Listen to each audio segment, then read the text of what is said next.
Hello, welcome to our channel. ये चेहरा आप लोगों को जाना पहचाना नहीं लगता होगा, क्योंकि ना ही तो मैं कोई ब्लॉगर हूँ और ना ही तो कोई वीडियो क्रिएटर, और ना ही तो आप लोग मेरे बारे में कुछ जानने के लिए उत्सुक होंगे।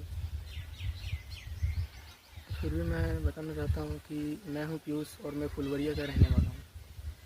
हाल ही में मैंने 8th का फाइनल कंप्लीट किया था, तो इसके कारण मैं घर में बैठा था, तो मैं सोचा क्यों ना एक यूट्यूब पे छोटा सा फैमिली बनाया जाए।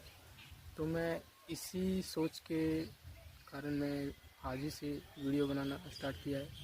तो मैं चार लोग क्या बोलते हैं वो मैं कुछ नहीं सोचता हूँ, मेरे को सिर्फ और सिर्फ मोटिवेशनल चाहिए, इसीलिए मैं ये वीडियो बना रहा हूँ। Thank you. और आप लोग हाँ सपोर्ट दिखाइएगा ताकि मैं अंदर से उत्सुक हूँ। तब तक के लिए